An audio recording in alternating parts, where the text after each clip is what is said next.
Global Typhoon, Chairman TV. Weather update. Helping homeless people.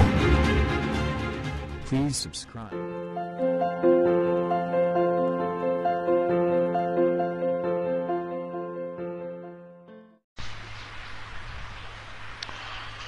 Magandang umaga po. Ito po ang ating latest update ngayong araw, September 7, 2024.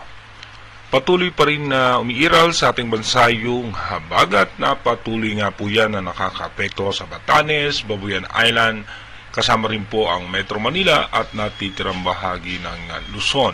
Asahan naman po natin yung thunderstorm ay mararanasan po yan sa parte ng Visayas, Bicol Region, kasama rin po ang Mindanao.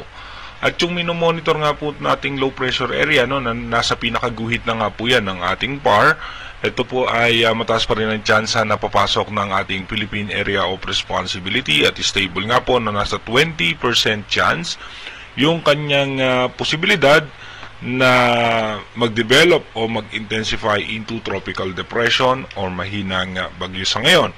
At yung isa naman na posibleng kasunod niya na sama ng panahon, ito po ang ating dapat paghandaan kung sakali nga po magtutuloy yung kanyang senaryo. At sa ngayon, mababa naman yung kanyang landfall senaryo, pero hahatakin nga po niyan yung habagat na magdudulot ng matinding pag-ulan, lalong-lalo na nga po sa parte ng Southern Luzon, Visayas at sa Mindanao. Dito po sa ating rain map animation, mapapansin nga natin makulimlim ang kaulapan ng halos sa buong Luzon, kasama na rin po ang Southern Luzon. May mga tsansa na po ng pag-ulan sa may parte ng extreme Northern Luzon. Mamaya naman pong alas 12 ng tanghali, ganun pa rin po yung ating lagay ng panahon. May mga tsansa po ng mga pag-ulan pa rin sa extreme Northern Luzon. At may mga isolated rain shower na po tayong asahan sa Ilocos Region. At maging malaking bahagi nga po ng ating Luzon. Sa may parte naman po ng Mindanao, asahan natin, meron tayong mga tsansa na mga posibilidad na pag-ulan dito nga po sa may Davao, at asahan din po natin dito po sa may Zamboanga Peninsula ay may mga tsansa rin po ng isolated rain shower. Pagdating naman po ng alas 3 ng hapon mamaya, patuloy nga po asahan natin magkakaroon nga po ng tsansa ng pag-ulan pa rin dito nga po sa may parte ng Luzon, including Metro Manila. Asahan natin may mga biglang pagbuhos ng pag-ulan dyan. Dito naman po sa may parte ng Visayas, sa may Cebu, ay asahan din po natin magkakaroon ng tsansa o posibilidad ng pag-ulan. Pati nga po dito sa may Samar, Eastern Samar, kasama rin po ang Northern Samar. At dito naman po sa may Mindanao, asahan naman po natin mataas din po ang posibilidad ng pag-ulan sa may parte ng Davao. Dito nga po sa Zamboanga Peninsula, kasama rin po dyan ang parte ng Cagayan de Oro, Cotabato, Bukidnon, Lanao del Sur, Maguindanao at Sultan Kudarat.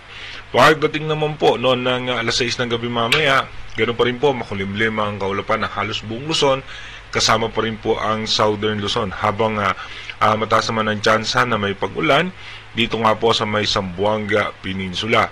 Pagdating naman po ng alas 10 ng gabi, dahan-dahan nga po gagandang lagay ng panahon, pero makulimlim pa rin po ang kaulapan na may kasamang isolated rain shower.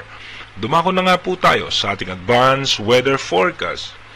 Dito po sa ating advanced weather forecast, bukas nga po, September 8, ay posibleng nasa pinakaguhit pa rin ng Philippine Area of Responsibility itong nasabing low pressure area o yung sama ng panahon.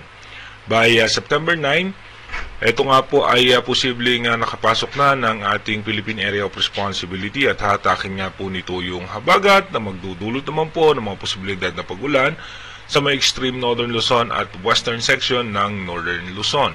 Pagdating naman po ng September 10, ito po ay posibleng lalabas din nga po ng PAR at posibleng mataas na po ang tsansa ng malusaw ito. At habang ito na nga po yung isang sama ng panahon na ating imo-monitor na posibleng makaapekto po yan sa ating bansa. By September 11, ito po ay nasa labas pa rin po ng Philippine Area of Responsibility. Kung mapapansin nga po natin, yung kanyang lawak, nung kanyang diametro masyado pong malaki itong panibagong sama ng panahon. Nasa labas pa lang po yan ng ating bansa ay posible nang mag-develop yan bilang isang bagyo. Sa ngayon nga po, yung pinaka-highest category na posibleng abutin nito sa ngayon ay nasa severe tropical storm. At pagdating nga po ng September 12, ito nga po ay nasa labas pa rin po ng Philippine Area of Responsibility, pero kung makikita nyo nga po yung sirkulasyon yan at yung hatak nung hangin na yan at hinahatak na nga po yung habagat, asahan na natin by September 12 ay may mga tsansa ng mga apo na mga biglaang pagbuhos ng pag-ulan. Pagdating naman po ng September 13, dito po ay nasa labas pa rin po yan ng Philippine Area of Responsibility, pero tuloy-tuloy na nga po tayo makakaranas ng pag-ulan, kaya iba yung paghahanda nga po sa ating mga kababayan dahil posible naman tayo makaranas ng mga pagbaha at pagguho ng lupa. By September 14, expected natin nasa loob na po yan ng Philippine Area of Responsibility kung hindi nga po magbabago. Ito po ay posibleng maging si Bagyong Ferdy, kung hindi man matutuloy na mag-develop yung unang sama ng panahon na papasok sa loob ng ating bansa. Ito po ay magiging si Bagyong Ferdy at mapapansin naman po natin sa ating monitor na yung habagat ay patuloy nitong pinapalakas at ito po ay magdudulot ng mga matitinding pag-ulan sa Palawan, lalong-lalo na nga po sa area ng Visayas. Pagdating naman po ng September 15, dito po magkakaroon po tayo ng dalawang senaryo na magkakaroon nga ng pressure dito nga po mismo sa pinakabagyo at maghihiwalay yan. Sa ngayon, ito po yung advance prediction. At ito nga pong si Bagyong Ferdy ay nasa eastern section ng Taiwan. Kung mapapansin natin yung habagat ay may dulot na malalakas na pagulan yan sa Mindoro provinces at sa Bicol region. Pagdating naman po ng September 16, mapapansin natin dalawa na nga po yung sentro niyan or yung kanyang high pressure area.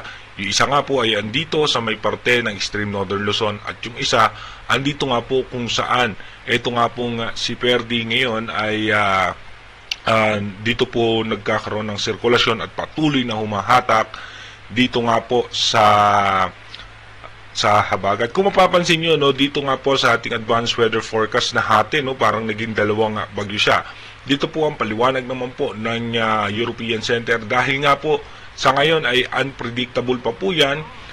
Malaki pa rin po ang tsansa na maraming pa pong pagbabago dito nga sa minomonitor natin na to na si posibleng bagyong Ferdy. At sa ngayon nga po, ito po ay mababa pa naman ang tsansa ng landfall scenario dahil nga malayo pa ito. Kung mapapansin natin, marami pang pagbabago at may mga low pressure area din na nabubuo sa paligid ng ating Philippine Area of Responsibility. Kaya manatili tayong tumutok sa ating advanced weather forecast para malaman nga po natin kung ano nga ba yung mga posibilidad na senaryo o posibleng maging dadaanan nitong posibleng sama ng panahon o posibleng bagyo na makakaapekto nga po yan sa ating bansa. At bukod nga po dyan, meron pa po tayong isang minomonitor na posibleng magiging kasunod nitong panibagong sama ng panahon. Mag-iingat po tayo palagi. God bless po sa ating lahat.